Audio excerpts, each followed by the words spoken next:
Merci beaucoup, merci à tous d'être venus nombreux. Alors je ne doute pas que le sujet est passionnant, il en est pas moins un peu délicat pour moi.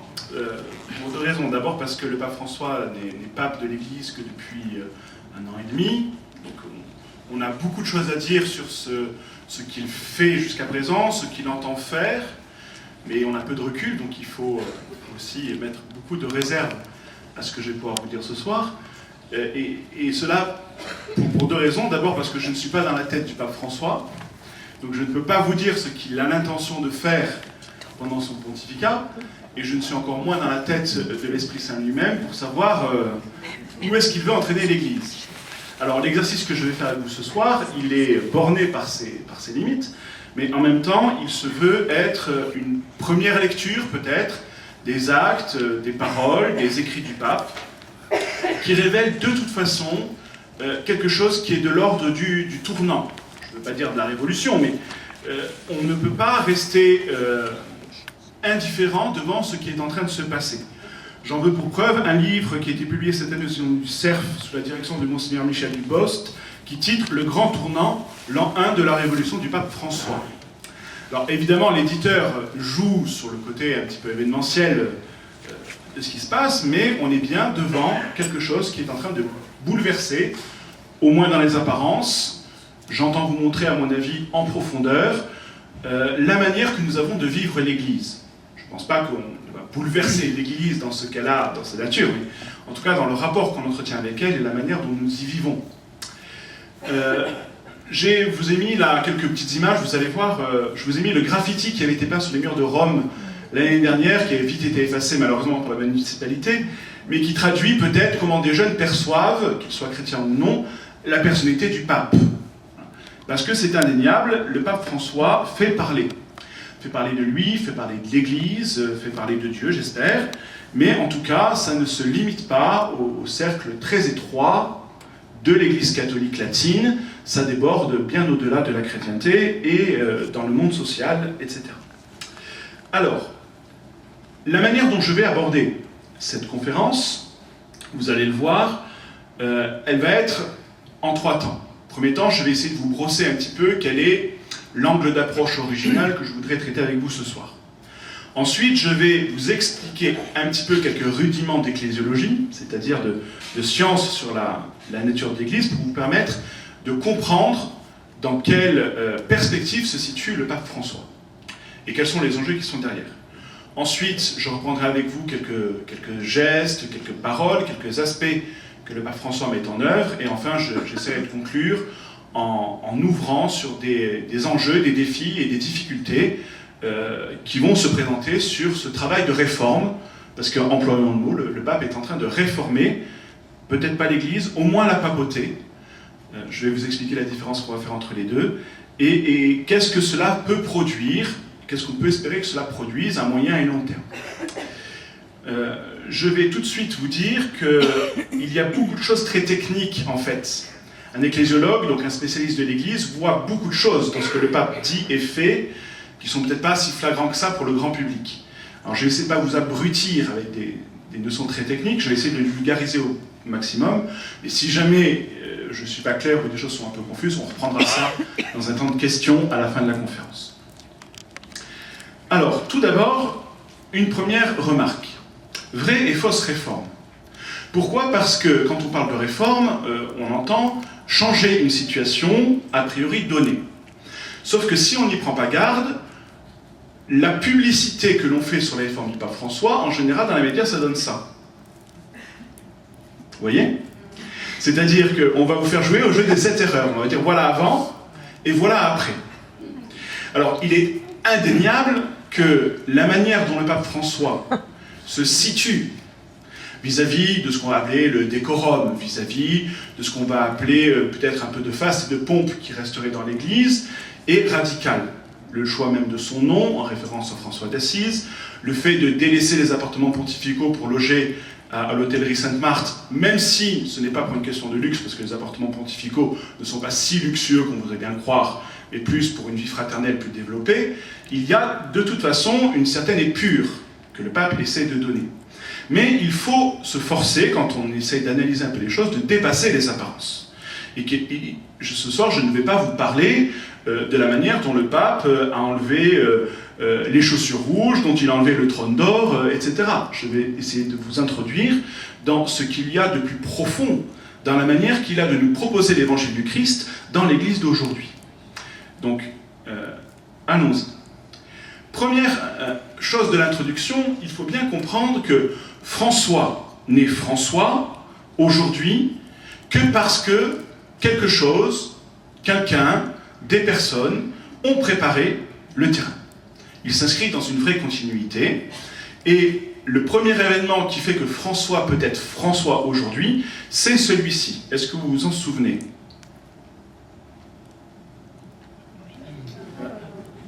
Il n'y a pas de son.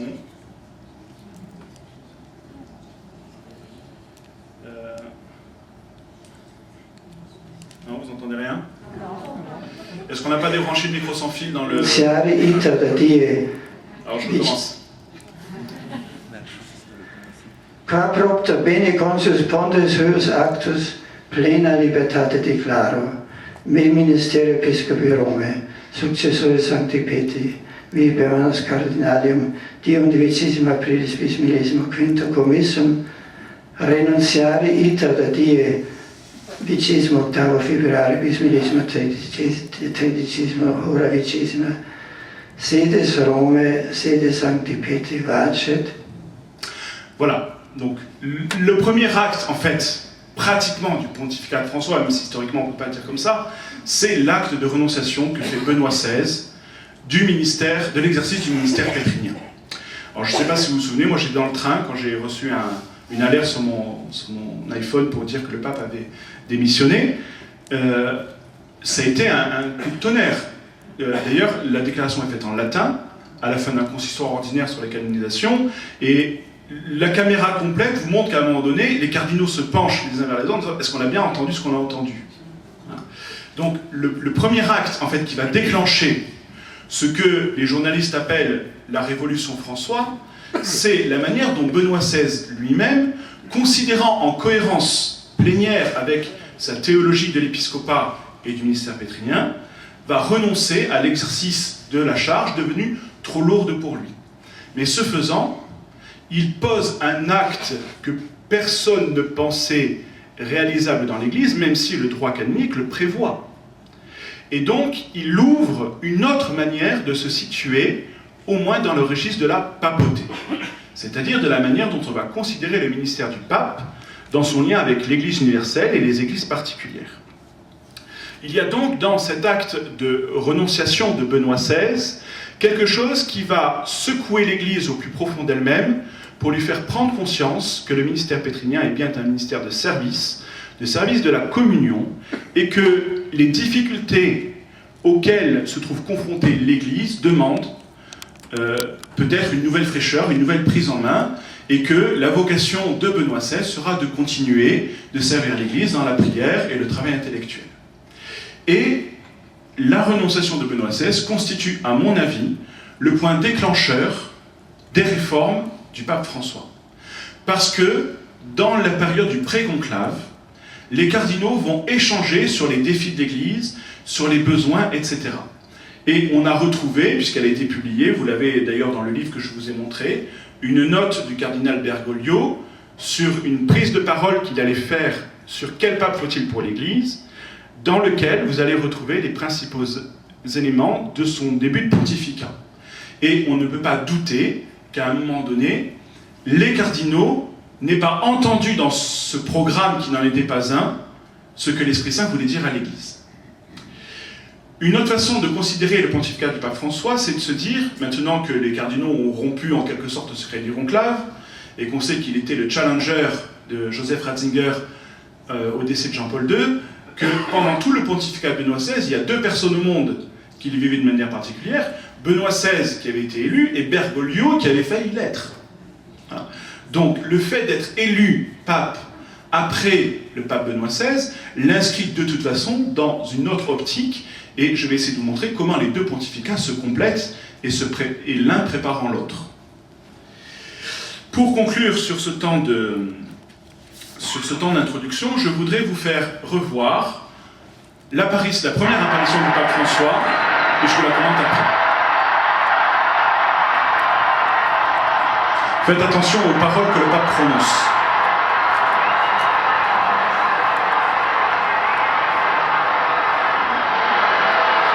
Voi sapete che il dovere del conclave era di dare un vescovo a Roma.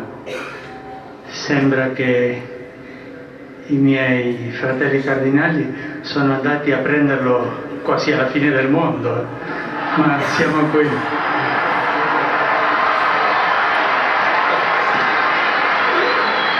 Vi ringrazio per l'accoglienza, la comunità diocesana di Roma, al suo vescovo, grazie. E prima di tutto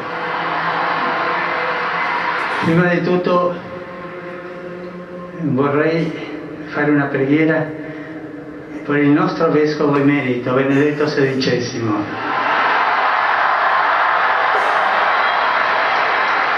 Preghiamo tutte insieme per lui, perché il Signore lo benedica e la Madonna lo custodisca. Padre nostro che sei nei cieli, sia santificato il tuo nome, venga nei secoli dei secoli. Amen.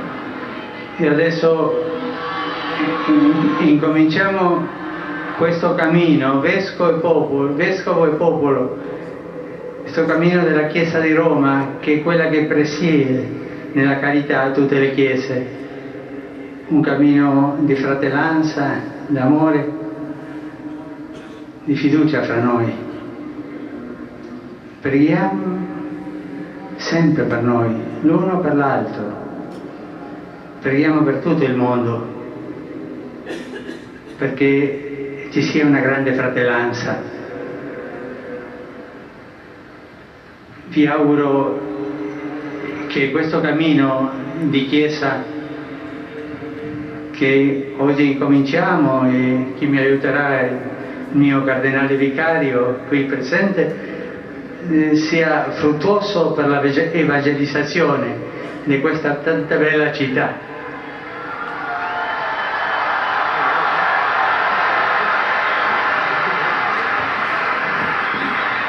E adesso vorrei dare la benedizione, ma prima vi chiedo un favore. Prima che il Vescovo benedica il popolo, vi chiedo che voi pregate al Signore perché mi benedica la preghiera del popolo, chiedendo la benedizione per il suo Vescovo.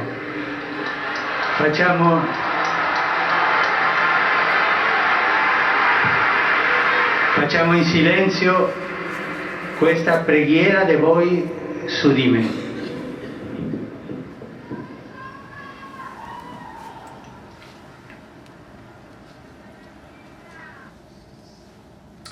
Voilà.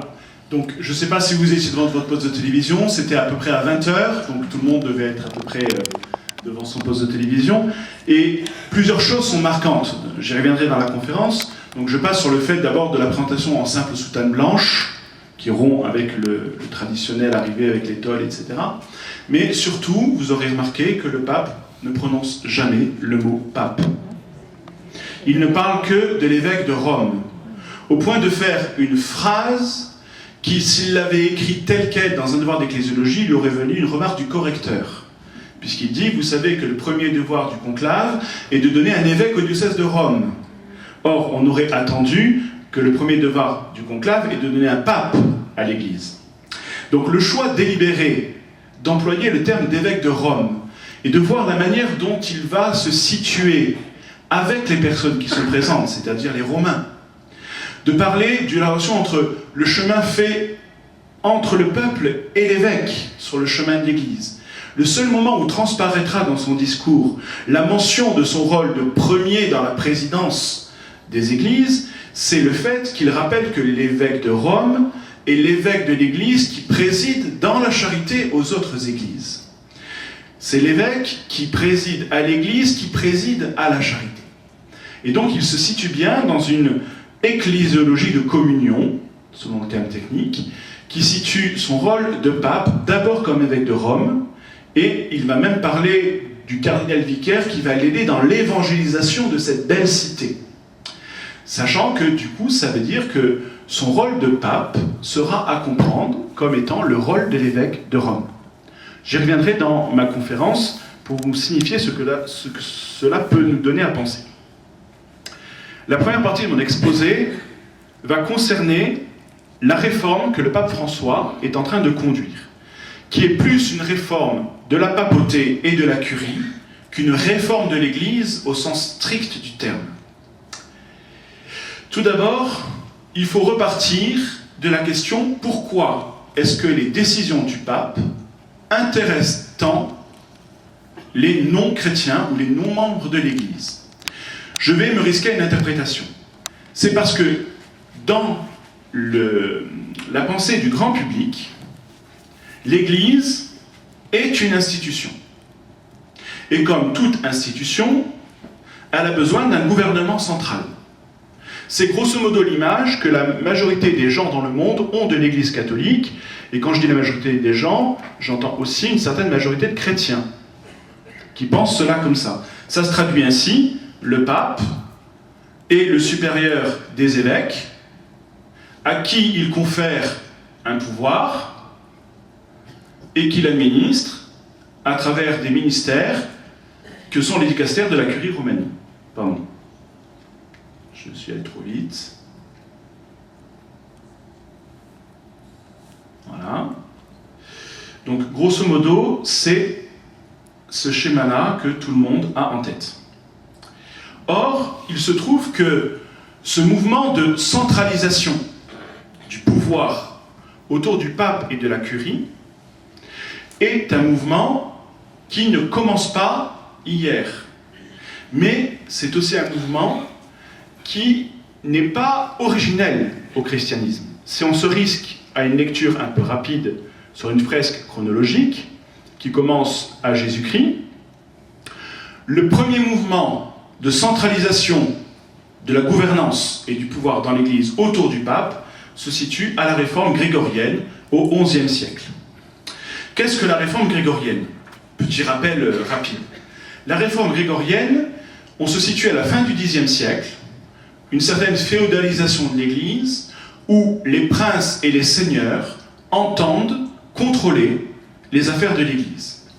Or, pour échapper à cette domination du pouvoir de l'État sur l'Église, les évêques vont entamer une réflexion et une démarche juridique pour fonder le pouvoir de l'Église autour du pouvoir du pape. Et les grands noms de cette réforme grégorienne, c'est Pierre d'Amiens et Grégoire VII, qui donnera le nom de réforme grégorienne. La majorité, je ne vais pas vous faire un cours d'histoire, mais les grandes lignes en fait de la réforme grégorienne tiennent en ceci: le pape est le seul évêque universel de toutes les églises. C'est-à-dire que c'est celui qui détient l'autorité et qui la communique. Et il n'appartient pas au Seigneur de décider qui sera l'évêque de sa ville, ce que fera l'Église de ses biens, et comment l'Église doit dispenser la parole de Dieu, qui va aller dans le sens du roi ou contre le sens du roi.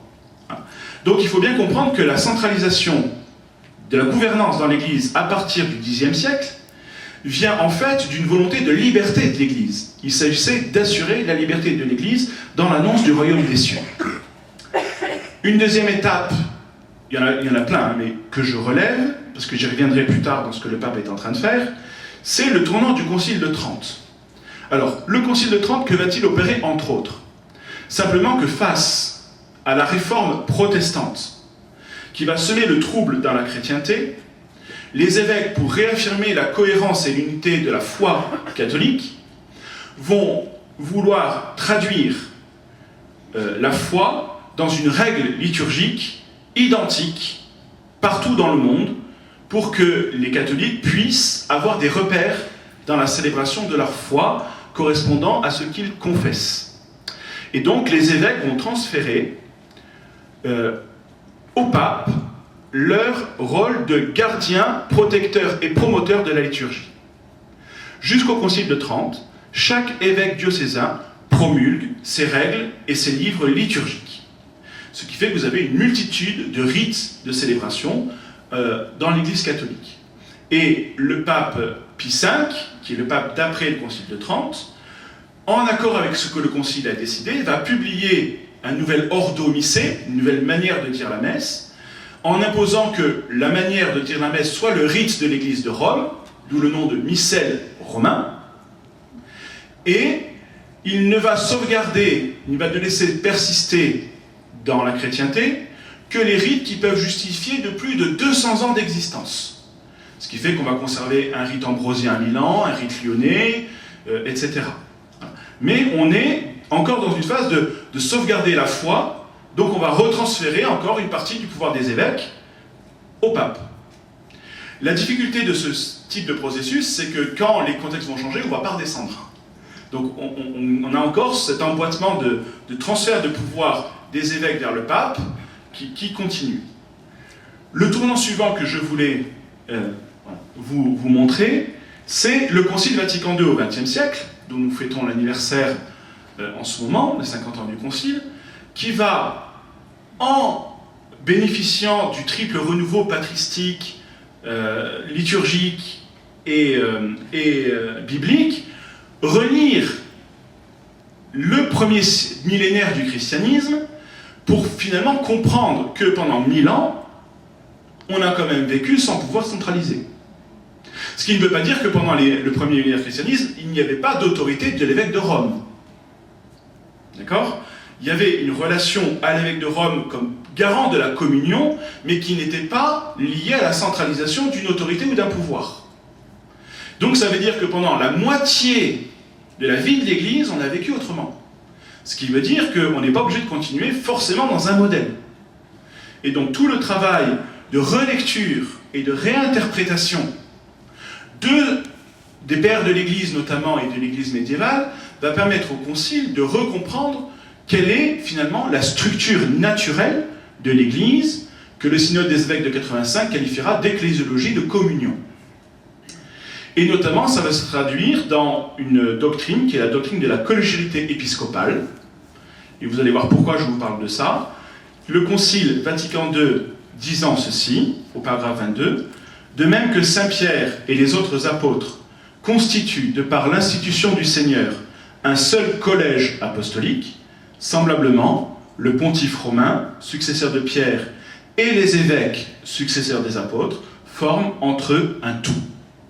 Et de dire, à la fin de ce paragraphe, c'est en vertu de la consécration sacramentelle, c'est-à-dire par leur ordination, et par la communion hiérarchique avec le chef du collège, le pape, et les autres membres, que quelqu'un est fait membre du corps épiscopal.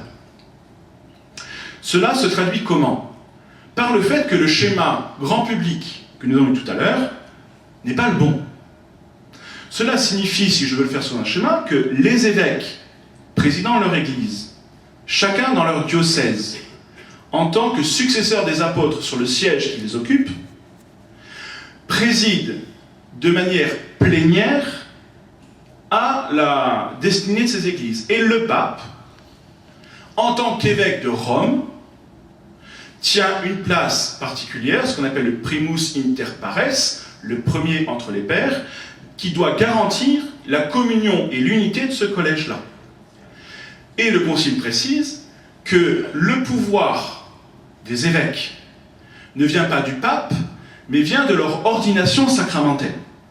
Donc c'est une grâce qui est conférée par le Christ lui-même, qui les établit comme chefs et pasteurs du peuple qui leur est confié. Donc le pouvoir sacramentel des évêques vient donc de Dieu. Le pape, quant à lui, se charge de donner à chaque évêque ce qu'on appelle en termes techniques la juridiction. C'est-à-dire que c'est lui qui attribue un diocèse, une église locale, à un évêque ou à quelqu'un qui est appelé à devenir le pasteur de cette église. D'accord ? Mais vous voyez qu'on n'est plus dans un schéma de type pyramidal et hiérarchique. On est dans un schéma qui est plus de l'ordre de la relation, qui est de l'ordre de la communion et de la décision collégiale. Je passe mon schéma. En résumé, j'avance un peu parce que je voudrais finir ma conférence à l'heure, on y reviendra si vous avez des questions. Qu'est-ce que cela signifie? 3 points. Tout évêque, légitimement ordonné, de manière valide, et en communion avec les autres évêques et le pape, est membre du collège épiscopal. Le collège des évêques succède au collège des apôtres. Le collège, en union avec son chef, et jamais sans lui, possède le pouvoir plénier dans l'Église.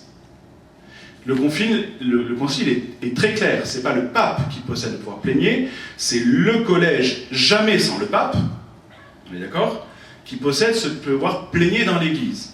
Et cela est de droit divin, d'institution divine, donc irréformable. C'est ce que dit le Lumen Gentium 22 et 23. Cependant, le droit primatial du pape ne disparaît pas pour autant, mais il doit s'articuler avec cette doctrine de la collégialité et de la gouvernance de l'Église.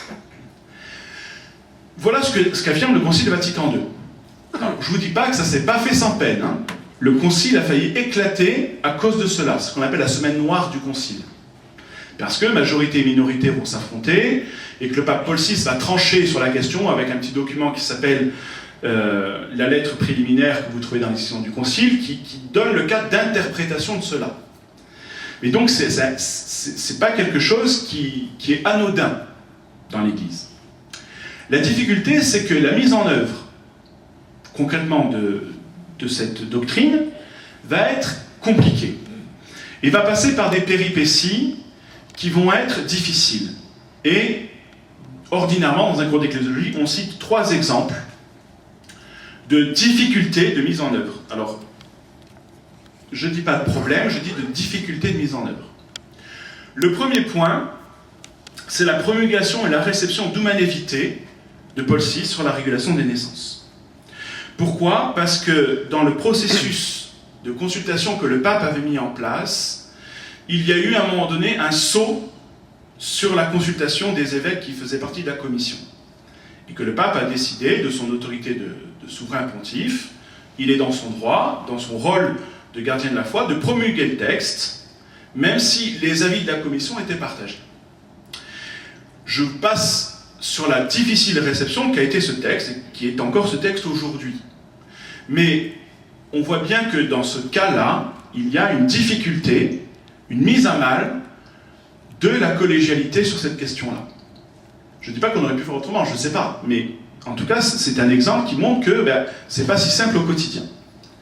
Le deuxième exemple que les ecclésiologues rappellent, c'est la lettre Apostolos Suos de Jean-Paul II sur les conférences épiscopales, qui redéfinit le statut des conférences épiscopales qui ont été créées après le Concile Vatican II, justement dans cet esprit de gouvernance collégiale, et qui va peu à peu retirer aux conférences épiscopales leurs compétences et prérogatives en les remettant dans la juridiction de la curie romaine sur beaucoup de points.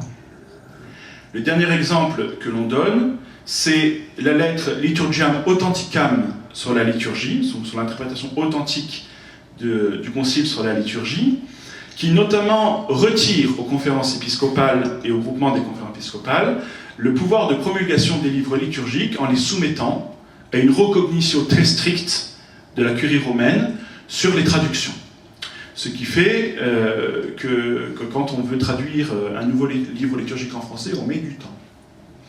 Voilà, Monsieur mon fils pourra en témoigner, puisqu'il a supervisé pendant un moment le travail de traduction du missel promulgué par Jean-Paul II en 2001 et qui n'est toujours pas publié en français.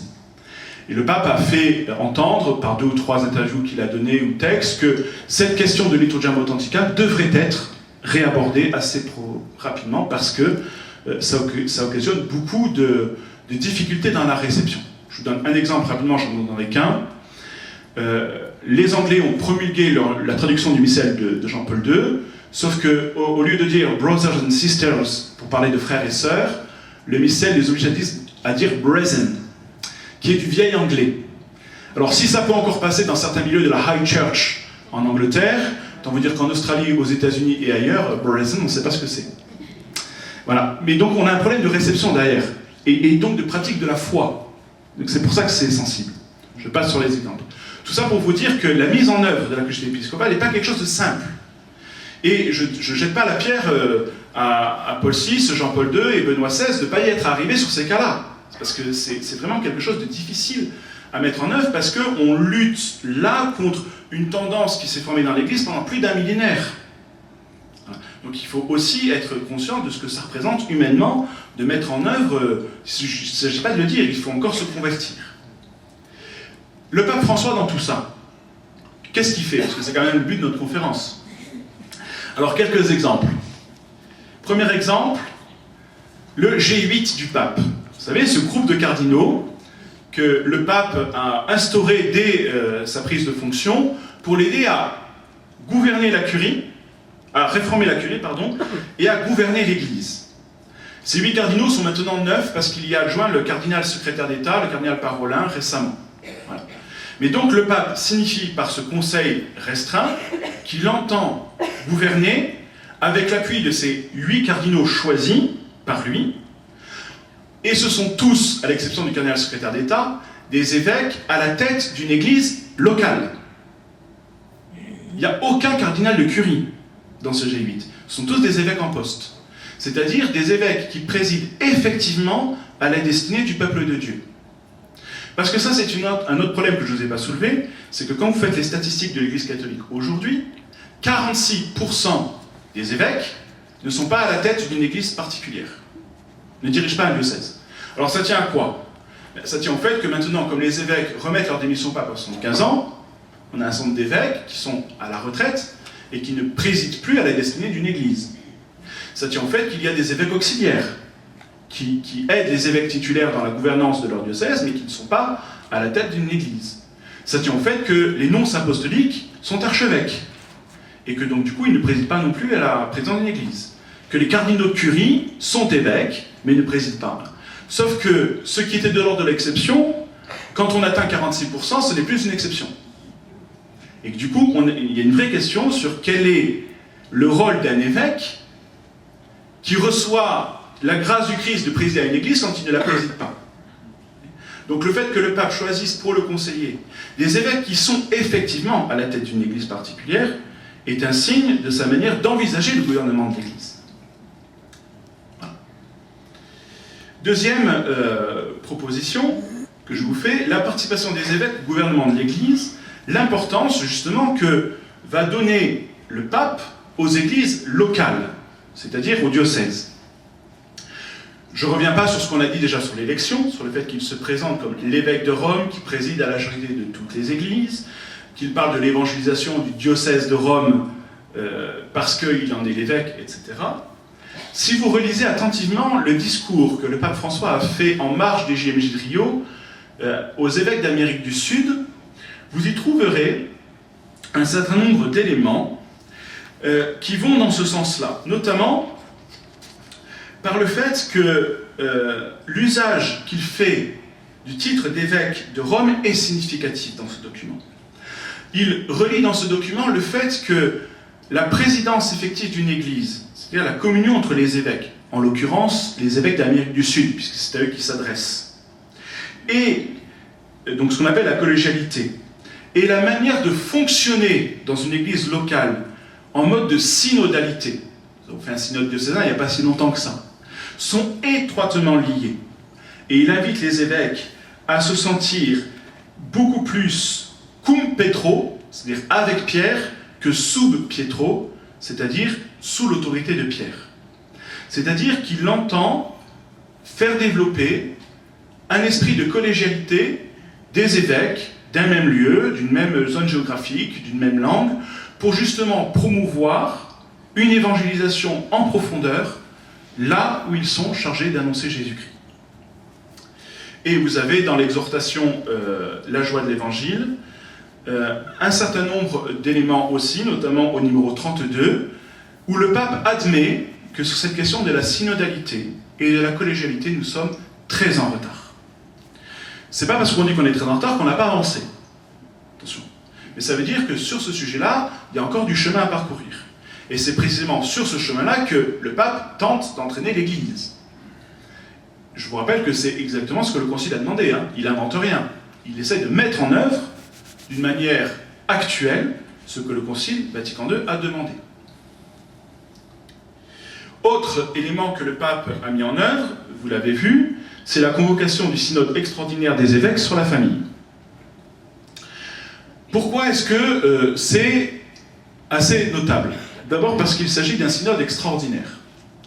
Vous savez ou vous ne savez pas, que le Concile Vatican II avait suggéré la réunion d'un synode permanent d'évêques autour du pape pour l'aider à gouverner, que le pape Paul VI l'a mis en œuvre, ce qu'on appelle le synode ordinaire des évêques, qui se réunit tous les 2 ou 3 ans.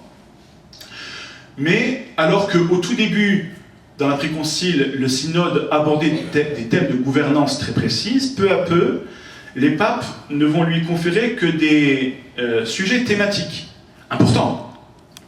La parole de Dieu, la liturgie, l'interprétation du concile, tout ça c'est très important. Mais de moins en moins, des sujets de gouvernance directe. Or le pape, sur des questions, parce qu'il n'y en a pas qu'une, très problématiques pour l'Église actuellement, qui touchent à la famille, qui vont toucher à des questions de gouvernance très précises. Il va s'agir de réformer des pratiques, d'interroger d'autres pratiques, de savoir où est-ce qu'on va, décide de ne pas réformer seul, mais de faire travailler sur 2 ans un synode extraordinaire, c'est-à-dire plus grand que d'habitude, avec des membres élus par les évêques sur le terrain et des membres nommés sur ces questions-là. Et quand vous écoutez les discours d'introduction d'ouverture que le pape fait au synode, il demande aux cardinaux la plus grande franchise et la plus grande liberté de parole. Ce qui va avoir lieu, parce que les quelques échos que vous avez eus dans la presse, qui vous montrent qu'il y a des conflits ou des désaccords, viennent du fait que les cardinaux et les évêques ont parlé librement. Et du coup, que les désaccords apparaissent, si on parle librement. Et si vous lisez le discours de conclusion du pape de la première étape du synode, qui est aussi très intéressant, le pape renvoie dos à dos les extrémistes de tous bords, et les progressistes et les intégristes, en demandant, dans l'année qui vient, de se mettre à l'écoute de ce que l'Esprit Saint a commencé à insuffler, et de travailler localement sur ce que cela signifie, avant de se retrouver l'année suivante. Mais dans ce même document, il rappelle avec la plus grande fermeté, et la plus grande souplesse dans sa manière de dire, que c'est lui le pape, et que dans son rôle de confirmer ses frères dans la foi, il prendra les décisions qui lui reviennent. Et je vous défie de trouver depuis Pie XII un texte d'un pape qui réaffirme autant l'importance du ministère pétrinien. Mais c'est fait avec tout ce qu'est François.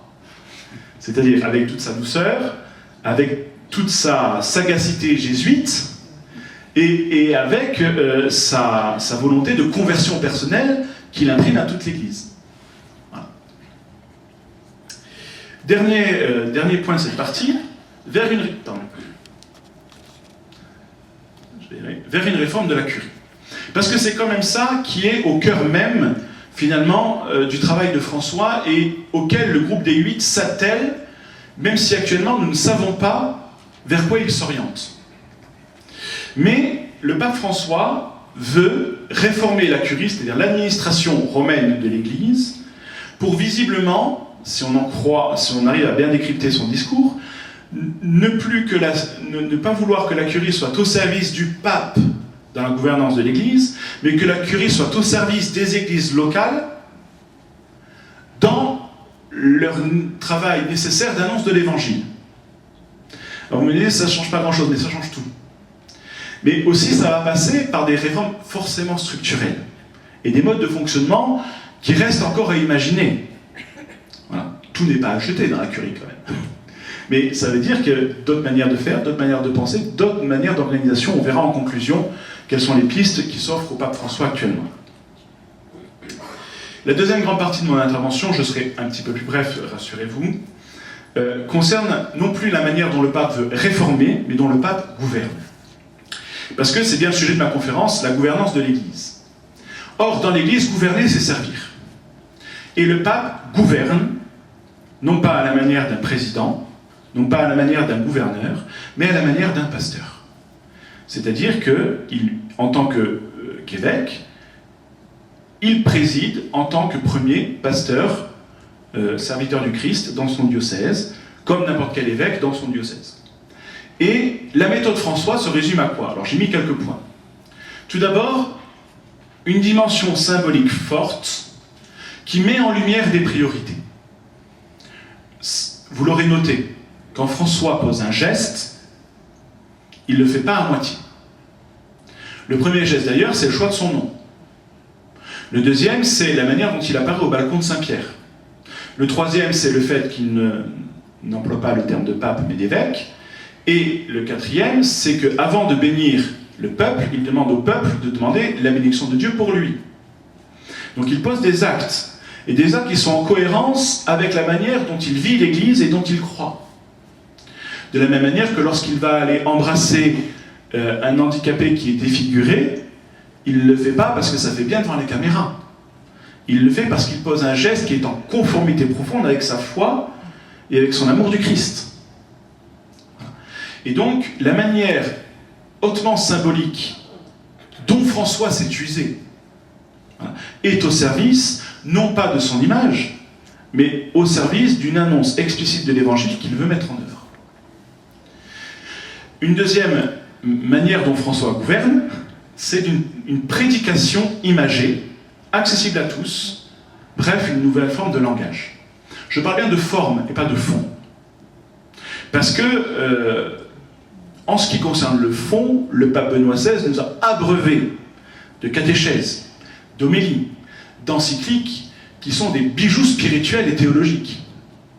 Si vous ne savez pas quoi lire pendant le carême ou pendant l'Avent, allez acheter les catéchèses de Benoît XVI sur les pères de l'Église, par exemple. C'est absolument splendide et fondamental, et accessible à tout le monde. Pas besoin d'être un grand théologien pour le lire. Mais le cardinal Ratzinger, qui est devenu Benoît XVI, est un Allemand, professeur de théologie, et avec son caractère. Voilà. Le pape François ne dit pas autre chose que le pape Benoît XVI. Il dit autrement. Et comment il le fait-il? Par un style plus parabolique. Voilà. L'Église est un hôpital de campagne, où quand vous arrivez, on ne commence pas par vous demander quel est votre taux de sucre pour le cholestérol. Voilà. On commence par arrêter la blessure qui saigne. Ou quand il s'adresse au prêtre à la messe chrismale le jeudi saint, où il dit le pasteur doit être imprégné de l'odeur de ses brebis. Très imagé, parce que si vous avez déjà senti une brebis, ça ne sent pas forcément la rose. Voilà. Et vous voyez, le pape parle par image. L'Église n'est pas un guichet de douane. Voilà. Donc c'est un langage qui est accessible pour une très grande majorité de personnes et qui du coup peut-être rend plus compréhensible quelque chose de fondamental qu'il essaie de faire passer. Mais je vous fais remarquer que la prédication, c'est le premier moyen qui est à la disposition d'un évêque. Voilà. Le gouvernement se fait par l'annonce de la parole. Et c'est ça que François essaie de mettre en œuvre d'une manière tout à fait particulière, qui est la sienne. Je ne veux pas dire que les autres n'ont pas fait avant lui, attendez, il le fait à sa manière. Troisièmement, il propose un recentrement sur les pauvres et une ouverture sur les périphéries. C'est-à-dire que si vous faites attention, la notion de centre chez François, elle est très mobile. Le centre chez François, ce n'est pas le centre du cercle autour duquel rayonnent les points à équidistance. Le centre chez François, c'est le Christ. Et le Christ, il est au centre, au milieu et à la périphérie de l'existence. Au centre, au milieu et à la périphérie de l'Église. Et que donc, en recentrant sur le mystère même du Christ qui s'est fait homme et qui est venu nous sauver, il demande à aller aux périphéries de l'existence et de l'Église pour le trouver. Voilà. Donc, recentrage, décentrement. Recadrage extérieur. Toujours dans ce double mouvement. Voilà. Et la manière de le dire, de le prêcher et de le vivre, c'est un des maîtres mots de son pontificat jusqu'à présent. On ne peut pas passer à côté de ça.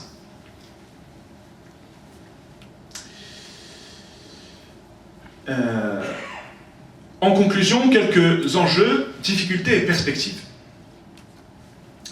Premièrement, il y a, à mon avis, un enjeu pour les églises locales.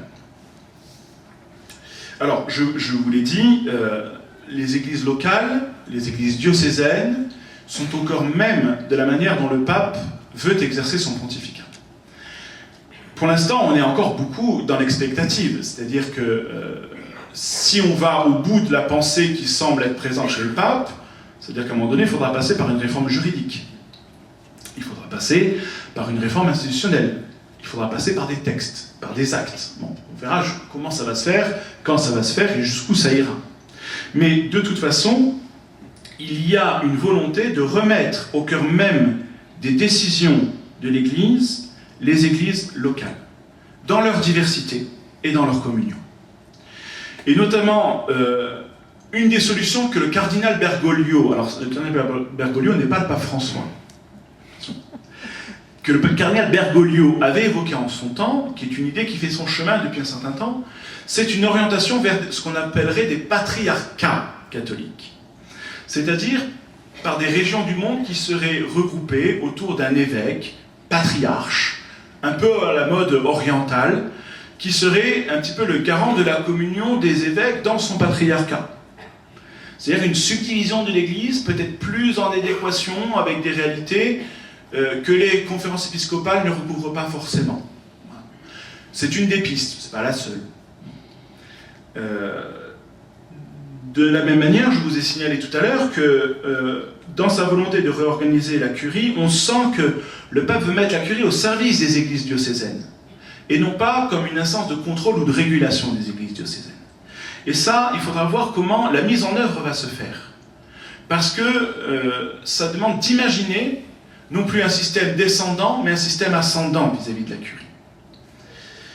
Enfin, il y a un enjeu éminemment théologique et éminemment existentiel dans cette remise au centre de l'importance des églises locales. C'est de contrebalancer la tendance cachée qui s'est insinuée dans l'Église depuis la réforme grégorienne et jusque récemment sur le magistère authentique, ordinaire de l'Église. Parce que la doctrine chrétienne de l'infaillibilité de l'Église, qui ne peut dévier dans la foi, dit que, évidemment, que le magistère extraordinaire de l'Église, c'est-à-dire les évêques réunis en concile œcuménique autour du pape, ou quand le pape promulgue une doctrine, ce qu'on appelle ex cathedra, ce qui n'a été fait qu'une seule fois dans l'histoire de l'Église, l'Assomption, est infaillible.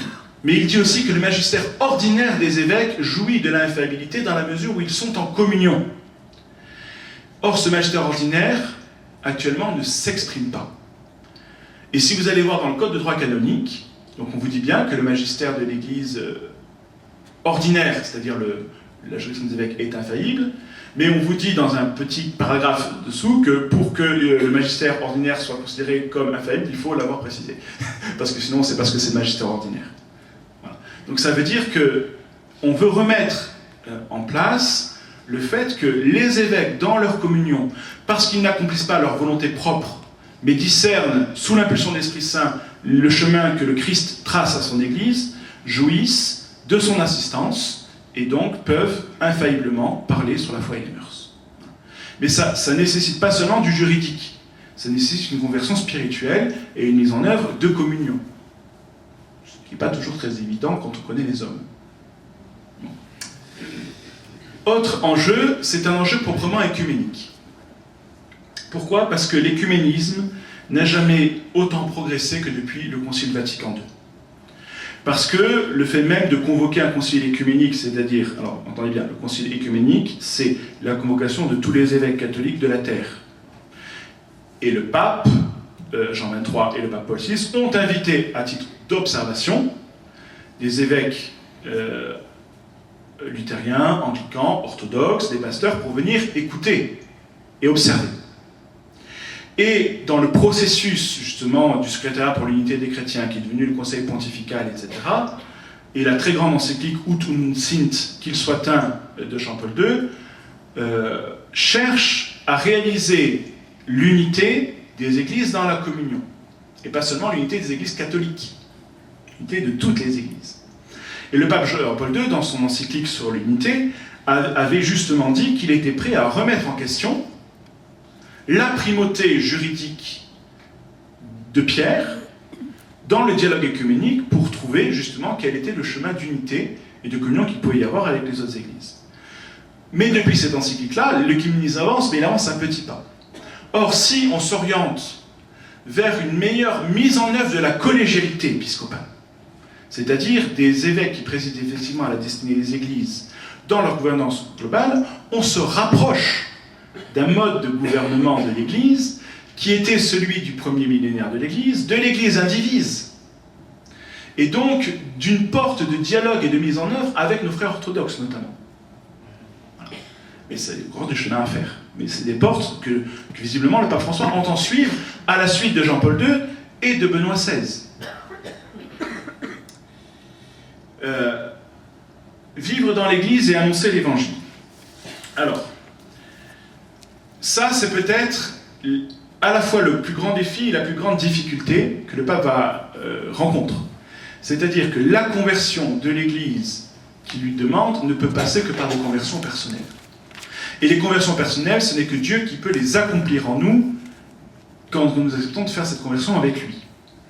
Et donc, ça nécessite pas seulement une volonté politique de le faire, ça nécessite de se mettre à l'écoute de l'Esprit Saint aujourd'hui, qui transforme l'Église. Et que le vieil adage de Ecclesias Semper Reformanda, l'Église est toujours en travail de perpétuelle réforme, et plus jamais que d'actualité. Je vous livre une des dernières phrases du cardinal Martini, avant qu'il ne meure, qui a été repris par Guilain Lafont dans un livre qui s'appelle Réformer l'Église catholique, qui dit « Toute ma vie, j'ai imaginé ce que pouvait être l'Église catholique. Aujourd'hui, devenu vieux, je me suis résolu à prier pour elle. »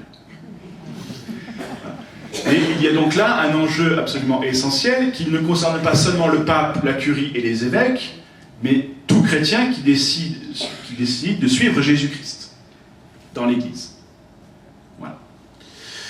Bon, juste un petit point sur les difficultés quand même, parce qu'il ne faut pas être trop idéaliste. Je note deux difficultés particulières, concrètement de la mise en œuvre de ce que le pape veut faire. Difficultés qui ne sont pas insurmontables, hein, attention, mais auxquelles il va falloir faire attention. D'abord, c'est arriver à articuler le plus justement possible la notion d'autorité et la notion de communion. Parce que la communion, c'est tout sauf la débâcle. C'est tout sauf chacun qui dit ce qu'il pense et comme c'est. Donc il faut arriver à articuler ces deux notions qui peuvent paraître parfois antinomiques, mais qui sont essentielles et qui viennent de la nature même de l'Église.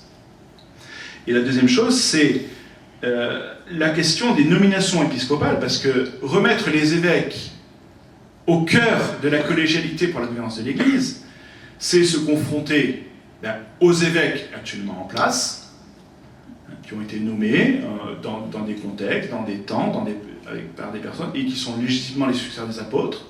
Et donc on ne va pas leur dire « mais vous ne correspondez pas au profil d'évêque que je veux, donc vous dégagez ». On ne peut pas faire ça, ils sont chefs de leur Église. Donc il faut mettre en œuvre la collégialité par la collégialité. C'est ce qui n'est pas une mince affaire. C'est-à-dire que la fin et le moyen sont les mêmes choses.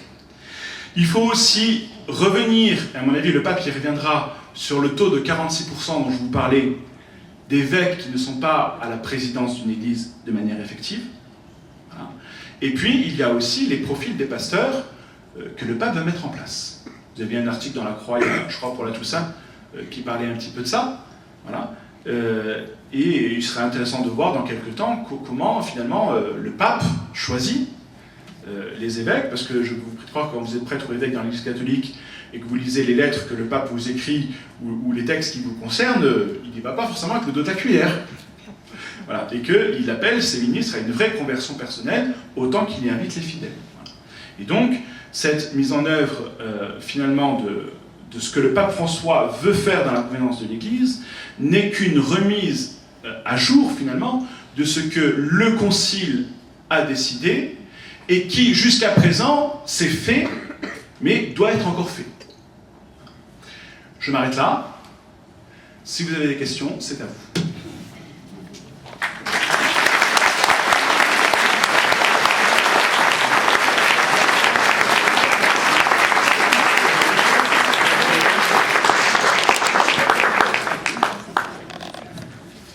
Merci beaucoup Sylvain.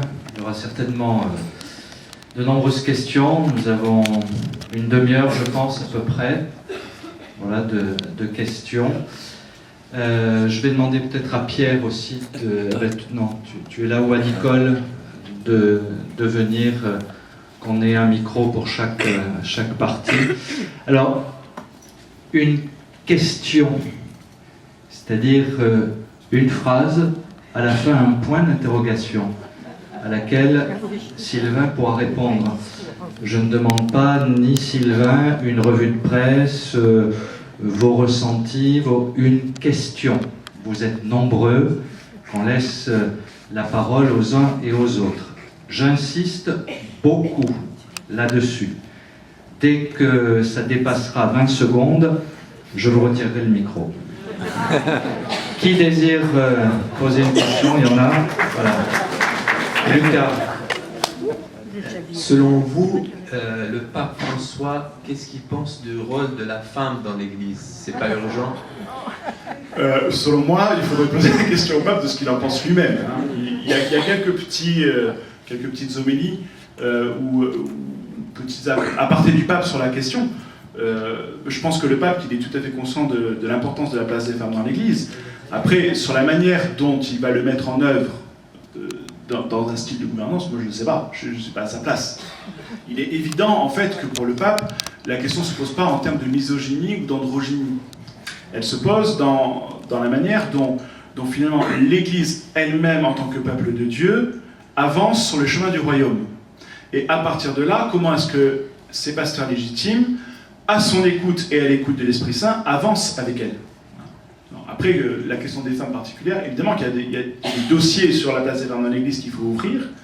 Comment le pape va les ouvrir? Je pense que la première chose que le pape va faire, c'est renvoyer la question aux églises locales. Parce que la place des femmes dans l'Église, ça ne se gère pas au Nigeria, au Vietnam, en France ou en Argentine, forcément de la même manière. Étant donné de la culture, de la pénétration de la foi, de l'histoire, etc. Donc ça veut dire que là justement le gouvernement collégial et adaptatif de l'Église, des églises particulières sur cette question-là, pourra être un point de ressource. Une question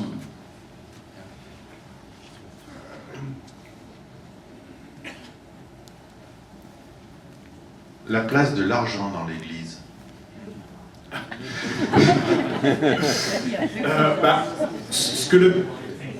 Dans les gestes et dans les paroles que le pape prend, il est clair que la question de l'argent, pour lui, n'est pas du tout une question centrale dans le gouvernement de l'Église. Le pape entend faire deux choses. La première, c'est tout le travail commencé par Benoît XVI, qu'il continue de mener sur la réforme des finances du Vatican et de la Banque du Vatican, pour les œuvres de religion. Parce qu'il est évident que tant qu'il n'y a pas de transparence là-dessus, il n'y a pas de vérité. Et ensuite, la manière dont le pape, à travers la figure de François d'Assise, à travers son style de vie, il n'a pas attendu d'être pape pour prendre le bus. Voilà. Enfin, on en a suffisamment parlé de la manière dont l'évêque de Buenos Aires vivait. Voilà. Donc il est évident que par l'exemple et par les paroles, il entend remettre l'argent à sa juste place dans l'Église. Et dans le monde de manière générale.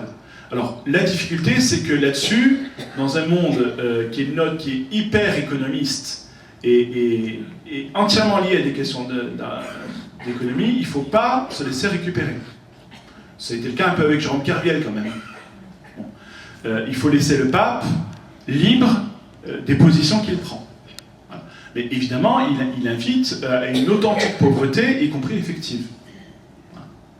En tout cas, l'argent doit servir au service des pauvres. C'est clair dans son attitude. Mais il ne fait rien d'autre que de dire ce que Jésus-Christ lui-même a dit. Jusqu'à preuve du contraire.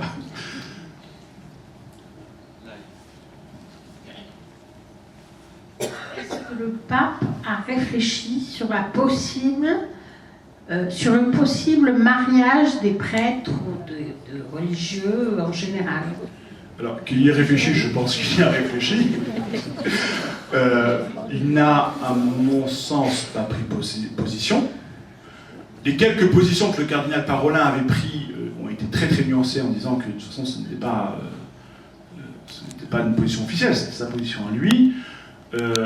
je ne pense pas que ça fasse partie des priorités que le pape s'impose à l'ordre du jour. S'il veut le faire, il le fera.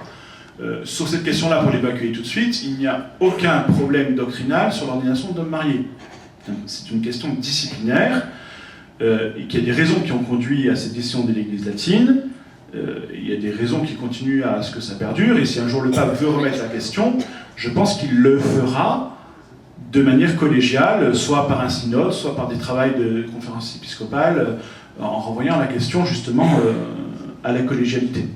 Je pense qu'il ne le ferait pas autrement. Je ne suis pas sûr que ça fasse partie de ses priorités pour l'instant. Mais je ne suis pas dans la tête du pape. Pour les renouveaux charismatiques. Je ne vois pas. D'accord. La question est sur les renouveaux charismatiques parce que Benoît XVI était moins pour qui. C'est pour savoir pour les renouveaux charismatiques, c'est les pour ou contre. Alors, je fais la même question, je ne suis pas à la place du pape, je ne sais pas ce que le pape pense au renouveau charismatique. Je ne suis même pas sûr qu'on puisse dire que Benoît XVI n'y était pas favorable. Il est clair que Benoît XVI ne faisait pas partie du renouveau charismatique. Mais ça ne veut pas dire qu'il était contre. Ça veut dire que sa manière de prier et de vivre la foi n'était pas celle-là. Et après tout, c'est la diversité de l'Église. Après, qu'est-ce que le pape François en pense? Je ne suis pas placé pour vous le dire. On a parlé du rôle de ce que le pape pouvait penser du rôle des femmes. Moi, je voulais généraliser la question au rôle des laïcs. Parce que moi, j'entends tout ce que tu nous as dit. Le gouvernement de l'Église, de ce que j'entends, ça reste une histoire d'évêque, pour le moment. Alors, là, c'est pour ça que je parle d'une réforme de la papauté, plus que d'une réforme de l'Église. C'est-à-dire que le pape, dans la manière dont il met en œuvre sa réforme, n'entend pas réformer l'Église dans sa nature, mais vraiment de réformer la manière dont le pouvoir est exercé. Mais en renvoyant la question du pouvoir de l'Église aux évêques diocésains, en fait, c'est ce qu'il est en train de faire, il les remet face à leur peuple. Et quel est l'évêque qui peut gouverner son diocèse s'il n'est pas en communion avec son peuple, et s'il n'est pas à l'écoute de son peuple? Donc c'est-à-dire que la manière dont les évêques locaux vont gouverner leur église locale, à travers leurs conseils, à travers la synodalité de l'église, à travers la mise en œuvre de postes de responsabilité qui vont confier à des laïcs, vont être un des moyens de gouvernance de l'église, mais ce n'est pas au pape à le décider. Le pape, il ne peut qu'encourager cela, mais en fait, il ne peut pas décider à la place des évêques sur le terrain de ce qu'il faut qu'ils fassent. Je ne sais pas si je réponds à la question, mais c'est-à-dire que il est évident que dans la suite de Jean-Paul II et de Benoît XVI, en tout cas sur les textes, il est dans une promotion, je veux dire, de la place des laïcs dans l'Église. Après, dans ce que je vous ai présenté moi, c'est la manière dont lui veut réformer le pouvoir actuellement dans l'administration de l'Église. Donc il renvoie à la question, si vous voulez, à la base, à ce qu'est l'Église dans sa nature propre, c'est une Église d'abord locale. C'est un sujet que je n'ai pas abordé parce que j'ai qu'une heure, mais après la collégialité, le deuxième point sur lequel le pape insiste, c'est sur la primauté, la priorité et l'antériorité de l'Église locale par rapport à l'Église universelle. Ce qui est d'ailleurs une des démarcations les plus nettes avec son prédécesseur. Parce qu'il y a une grande discussion dans l'Église de deux écoles, à savoir est-ce que l'Église universelle prime, pour le dire en langage vulgaire, sur l'Église locale, ou est-ce que c'est l'Église locale qui est d'abord la réalisation de l'Église universelle? Il y a deux écoles. Il y a ceux qui disent oui, l'Église universelle est antérieure et première sur les églises locales, et c'est la position tenue par le cardinal Ratzinger et par le pape Benoît XVI. C'est d'ailleurs ce que vous trouvez dans la lettre Communis Notio de la Congrégation pour la doctrine de la foi. Et vous avez une autre tendance qui est de dire que l'une et l'autre sont simultanées parce que l'Église ne peut être que locale. Et notamment dans le rassemblement du corps du Christ autour de l'évêque dans la célébration eucharistique, qui est l'épiphanie de cela. Et ça, c'est la position tenue par le cardinal Casper. Voilà. Or, dans la manière dont le pape se situe comme évêque de Rome, d'abord et ensuite comme pape, parce qu'évêque de Rome, il se situe clairement dans la ligne caspérienne. Et c'est pas pour rien non plus, à mon avis, qu'il a demandé au cardinal Casper de faire la conférence introductive au synode sur la famille. C'est qu'il se situe dans cette ligne de pensée.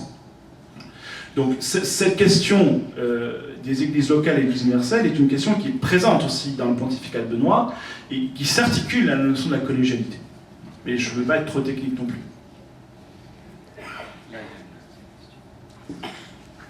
Merci de tout ce que tu as dit. Mais je me demande si, évêques, prêtres, laïcs, nous sommes bien conscients de ce que va représenter le transfert des compétences de la curie, des compétences actuelles, aux églises particulières en matière d'organisation et de structure. Quand je vois ce que représente maintenant le secrétariat général de l'épiscopat en France, qui est quand même une entreprise, n'est-ce pas ? Bon, il faudra trouver du personnel, hein, et de l'argent pour le payer, entre parenthèses. Bon.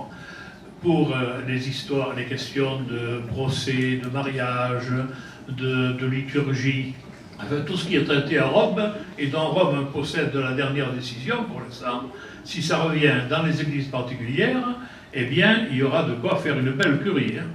Oui, mais c'est toute la question, c'est-à-dire qu'on ne peut pas passer du tout au tout. C'est-à-dire que c'est ce que j'ai essayé de dire quand je voulais dire que la manière dont il va falloir mettre la curie au service des églises diocésaine doit être imaginé. C'est-à-dire qu'il est hors de question, évidemment, de tout faire redescendre parce que toutes les églises diocésaines ne pourront pas ni l'assumer, ni avoir les compétences pour le faire, etc.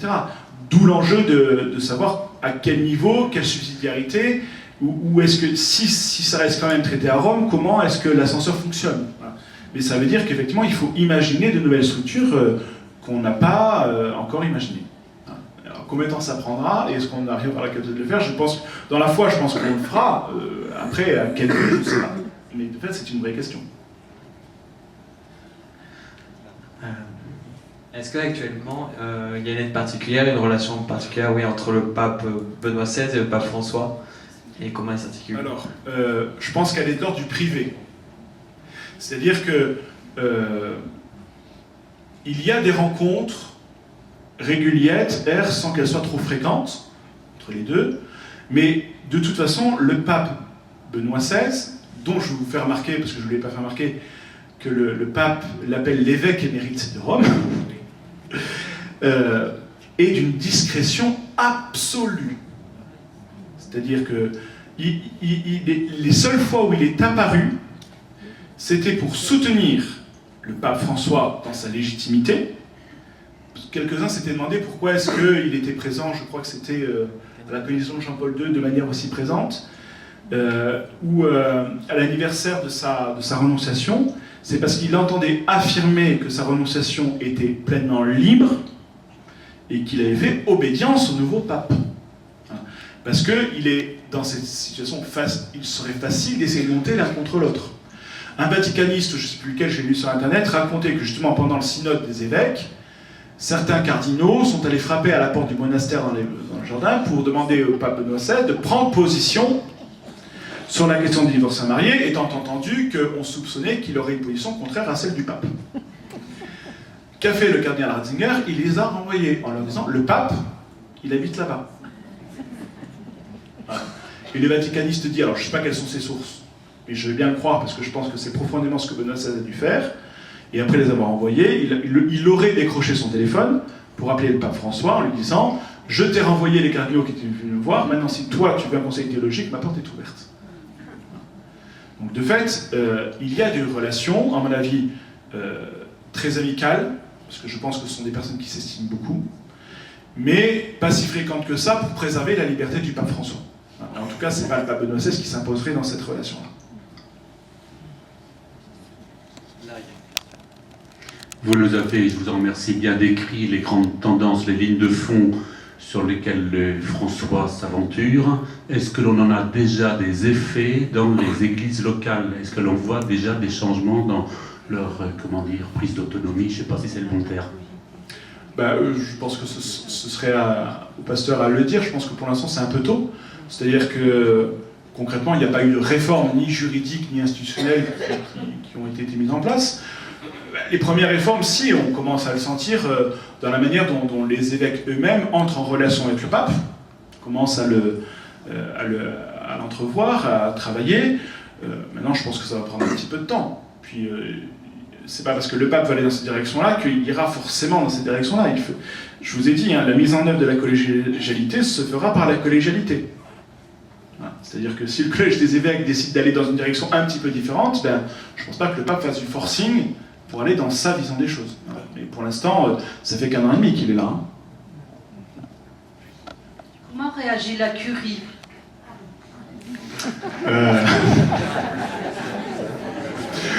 Comme n'importe quelle institution humaine.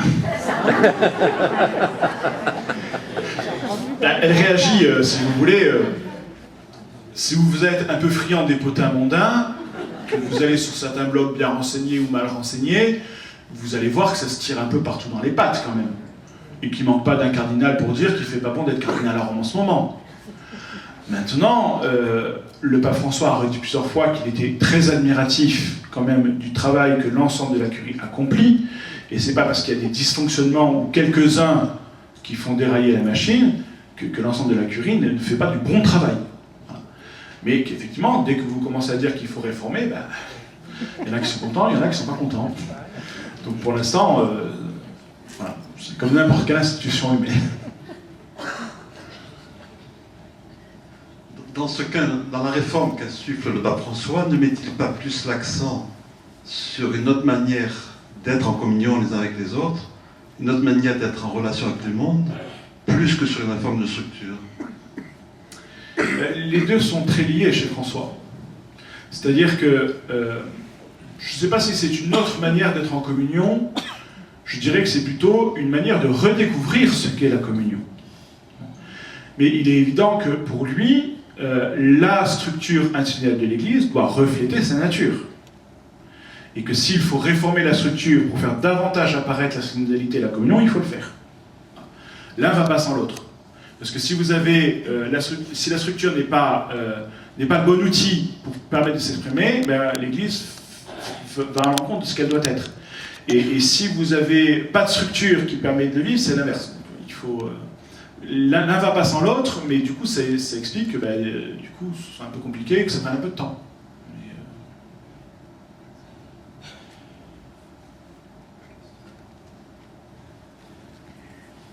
Je me demande pourquoi ça paraît si compliqué d'appliquer ici des modes de fonctionnement avec patriarcat et des systèmes qui existent en Orient et qui marchent très bien. Ça tient à l'histoire. Ça tient essentiellement, à mon avis, en partie à l'histoire. Et au fait que les Occidentaux ne sont pas des Orientaux. Et que nous ne sommes pas des Orientaux, nous sommes des Latins. Et que les Latins sont héritiers aussi d'une tradition latine qui ne fonctionne pas comme ça.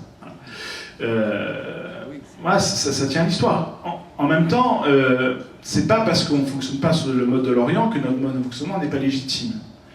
Ce que j'ai essayé de vous montrer, c'est que il n'y a pas de fonctionnement a priori qu'il faille maintenir coûte que coûte dans le principe de rapprochement des chrétiens dans l'unité.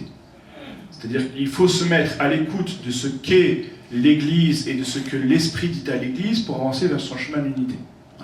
La question des patriarcats, après, elle peut être aussi une question purement institutionnelle. Si c'est pour faire des patriarcats qui seront des super conférences épiscopales ou des sous-curies, peut-être pas un coup de les faire non plus. Il faut voir ce qu'on veut dire par là. Maintenant, je vais relativiser. Le principe des patriarcats dans l'orthodoxie, ça n'a pas que des avantages quand même. Hein. Les orthodoxes, ça fait 3 siècles qu'ils essayent de réunir le concile pan-orthodoxe. Hein. Donc c'est compliqué. C'est-à-dire que l'un et l'autre système ont des avantages et des inconvénients. Il faut pas idéaliser l'un comme idéaliser l'autre.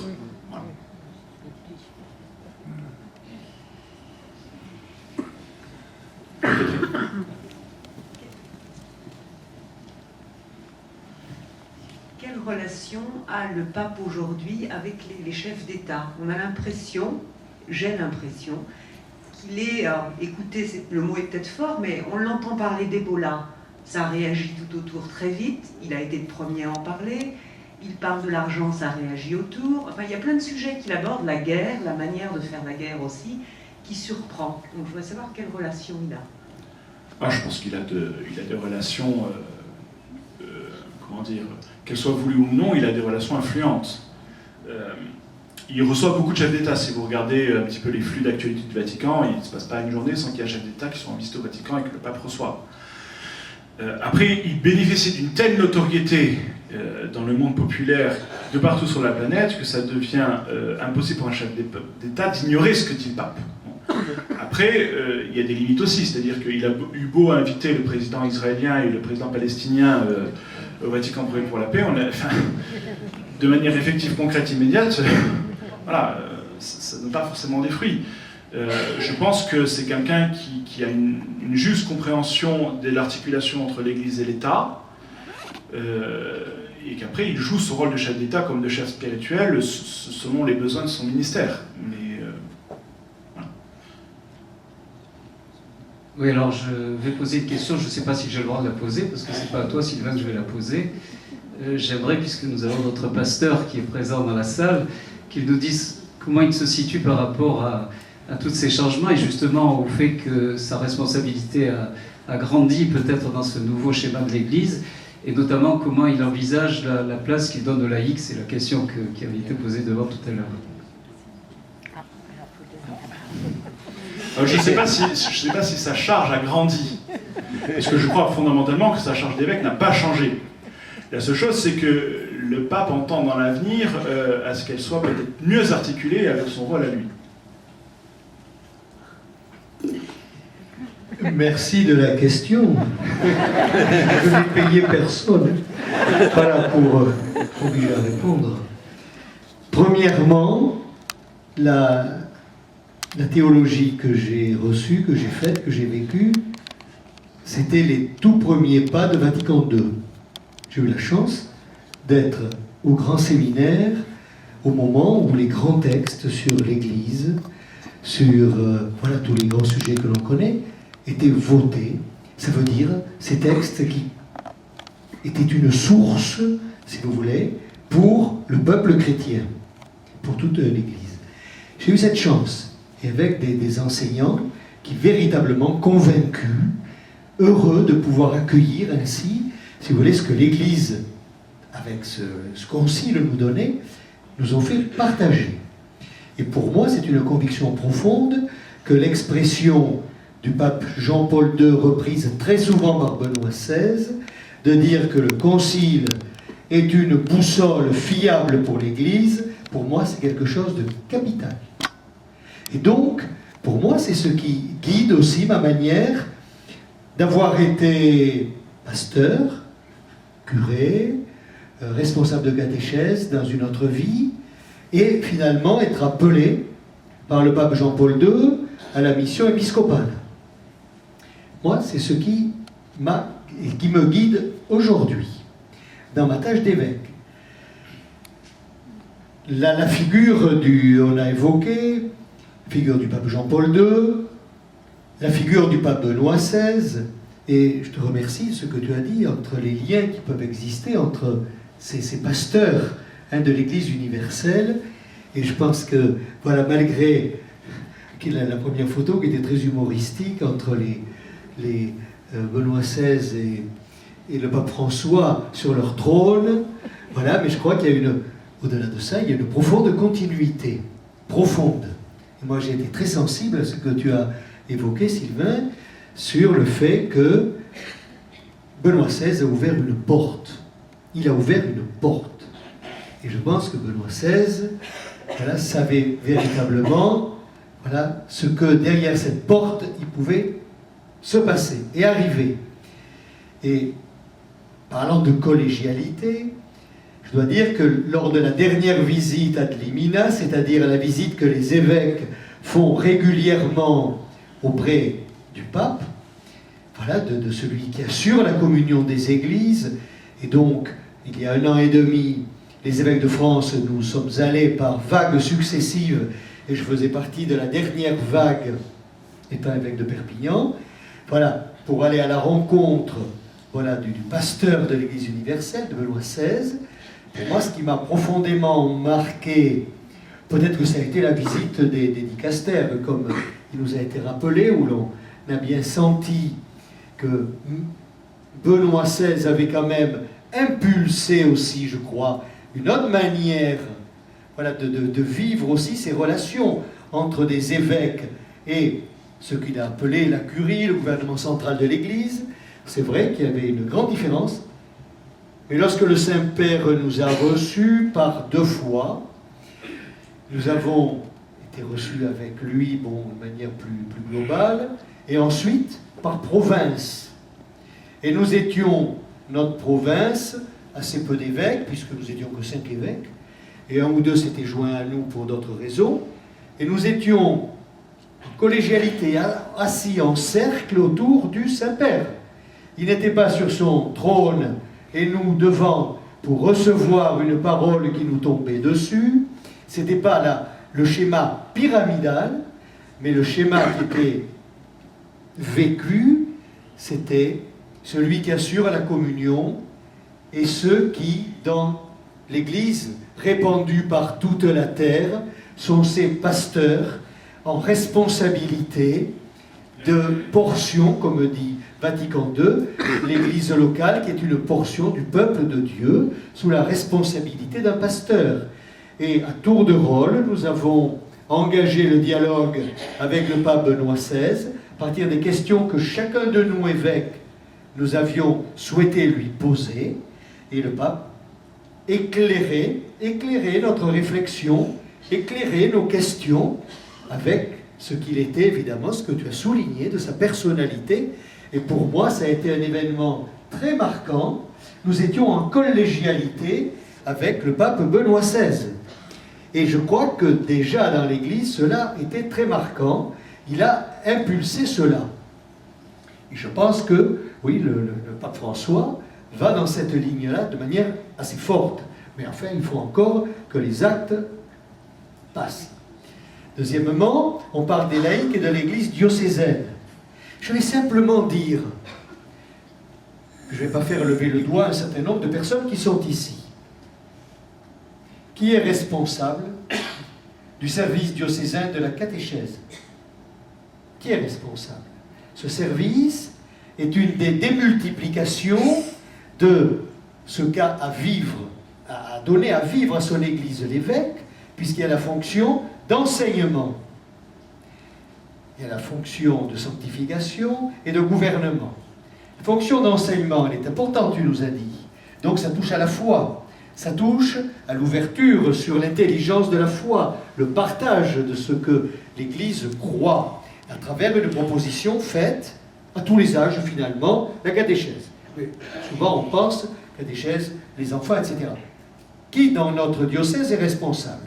Et dans combien de diocèses de France? Ici, c'est une femme. Ça veut dire une laïque, elle n'est pas prêtre. Qui est responsable du service diocésain du catéchuménat? C'est une femme, une laïque, elle n'est pas prêtre. Qui est responsable du service qui fédère toutes les actions, toute la pastorale au regard du monde de la santé, etc. C'est une laïque, c'est une femme. Alors, mes amis, je crois que j'ai répondu à la question. Je crois que j'ai répondu à la question. Et on peut multiplier encore, mais je m'arrête là. Je m'arrête là. Qui jusqu'à... Voilà, on peut continuer en regardant l'annuaire diocésain, vous allez avoir des réponses. Vous allez avoir des réponses. Donc, je pense que la question du laïcat dans l'Église aujourd'hui, ne fantasmons pas. Ne fantasmons pas. Regardons les réalités. Et regardons combien de laïcs, aujourd'hui, après des temps et des investissements très forts en formation théologique dans les sciences sacrées, sont diplômés en théologie, et donc ont une accréditation, voilà, une accréditation intellectuelle, si vous voulez, pour exercer des fonctions et des offices importants dans l'Église, et notamment dans l'Église locale. Donc, je pense que c'est une réalité. Et une réalité, évidemment, bon, je ne sais pas ce qu'il y a dans la tête du pape s'il veut nommer des femmes cardinaux. Vous savez, c'est pas mon problème, c'est pas mon questionnement, c'est pas ma tasse de thé.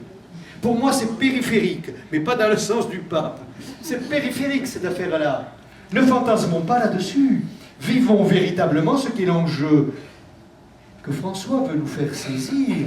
Hein, et notamment dans son exhortation apostolique sur la joie de l'Évangile, de ce qui est l'enjeu de la mission. Et chacune et chacun Et je crois que nos églises locales, dans notre diocèse notamment, que la mission elle est portée, et j'oserais dire collégialement, ensemble, dans le peuple chrétien, par le peuple chrétien, oui, avec ceux qui ont des engagements plus particuliers au niveau d'un ministère ordonné, voilà, prêtres, des laïcs, religieux, religieuses, c'est cela qui est à regarder. Et je pense que lorsque l'on considère cela, voilà, il y a des questions qui tombent et de fausses questions. Voilà, moi c'est mon sentiment, et moi je suis heureux que de nombreux laïcs, comme ici avec le Centre de théologie de Sophia Antipolis, se forment, que des laïcs se forment aussi à travers ce qui est proposé par les formations, à travers les formations catéchétiques, etc. Et il y a plein de lieux ainsi. J'en suis très heureux que ces hommes et ces femmes, des jeunes, puissent aussi ainsi accéder à une intelligence de la foi toujours plus grande, au service de la mission, pour être aujourd'hui non pas une église d'aphasiques de la foi, de gens qui ne prennent pas la parole, qui ne sont pas capables de rendre compte de la foi, mais au contraire, et j'en suis témoin, d'hommes et de femmes baptisés et confirmés, qui, au nom de cela, eh bien, sont des témoins aujourd'hui, là où ils sont, dans le monde. Voilà. Alors, pour moi, voilà, laïque, aujourd'hui, dans notre diocèse, ce que j'en pense, vous le savez, et je crois que, personnellement, depuis des années, moi, je travaille dans ce sens-là aussi. Voilà, pour que le plus grand nombre puisse accéder ainsi à ce trésor que porte l'Église depuis 2000 ans dans ce travail de la foi, hein, à travers l'Écriture sainte, à travers voilà, tout le reste. Donc pour moi c'est important. Et lorsqu'on a parlé d'église locale, voilà, la responsabilité de l'évêque, eh bien voilà, on peut en penser voilà, ce qu'on veut. Hein. Je viens de donner au diocèse une lettre pastorale, voilà, sur un sujet un peu précis, pour notre église diocésaine, voilà. D'un diocèse à l'autre, les évêques, selon les situations aussi, voient les urgences, peut-être. Pour moi, il m'est apparu que dans le cadre de ce qu'a vécu ce diocèse depuis des années, de manière fort importante, fort riche, hein, qu'il était bon de relire aussi à travers voilà, une église appelée, hein, une église qui a répondu, mais une église qui a encore à répondre, une église qui doit appeler encore autour d'elle des hommes et des femmes, des jeunes, pour des enfants, hein, pour le service de la foi et pour eux-mêmes grandir dans leur être chrétien. Et puis, un questionnement très précis sur, dans notre église des Alpes-Maritimes, appelés à devenir prêtre diocésain. Ça, c'est notre problème, à nous, ici, aujourd'hui. Et moi, évêque, je questionne le peuple qui m'a été confié. Je questionne le peuple. Donnez-moi vos idées. Travaillez cette question, qu'ensemble on puisse la prendre à bras le corps. Et je convoque, dans un an, une assemblée du peuple de Dieu. Voilà, c'est une petite collégialité, cela aussi, c'est une manière de vivre, hein, cette réalité de l'Église. Je convoque une assemblée du peuple de Dieu. Et cette assemblée du peuple de Dieu sur une seule question. Voilà, l'aventure prêtre diocésain, comment allons-nous la proposer, la donner à vivre, la susciter dans notre diocèse. Vous avez la parole, les communautés chrétiennes ont la parole, et cette assemblée du peuple de Dieu aura à se saisir de ce qui va remonter, hein, ça va remonter, ça ne tombe pas de l'évêque qui va imposer un service diocésain, des vocations, en nommant ceci, en faisant cela, non. L'évêque, il est comme le pape, il peut avoir des idées aussi, hein, mais il fait comme le pape, il les garde dans sa gibecière. Et c'est normal. À vous la parole, au peuple chrétien la parole. Pour moi, c'est un mode de fonctionnement, un mode de gouvernement, et un mode aussi de reconnaissance de ce que porte un sensus fidei, comme on dirait, hein. Voilà le sens de la foi du peuple chrétien, hein, pour dire sa parole sur ce problème important pour la vie de notre Église. Alors voilà, c'est un acte d'un évêque diocésain, d'un diocèse de France, voilà, pour qui, comme dit le pape François, tantôt il est devant, bah oui, je suis devant quand je lance un mouvement, tantôt il est derrière pour pousser un peu le mouvement, et puis souvent il est avec, il est au centre. C'est ça aussi, prendre l'odeur des brebis. Alors, c'est ça la mission, la vocation de l'évêque diocésain. Je n'ai pas reçu d'ordre de Rome, voilà, à l'occasion, si je rencontrais le Saint-Père, comme ça m'est arrivé quelquefois avec Benoît XVI, ben, j'ai pu lui dire, bien voilà, Saint-Père, à partir de ceci, du synode sur la parole de Dieu, voilà ce que nous avons fait dans le diocèse où je suis, merci de nous avoir incités à le faire, bien moi je vous donne la réponse, voilà ce que l'on peut faire, mais je n'ai pas reçu d'ordre.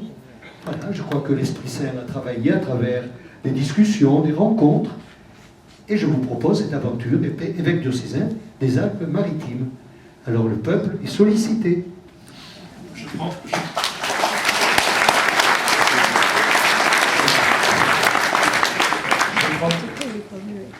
Vous m'entendez? Oui. Je vais prendre 2 minutes pour conclure, parce qu'il est temps.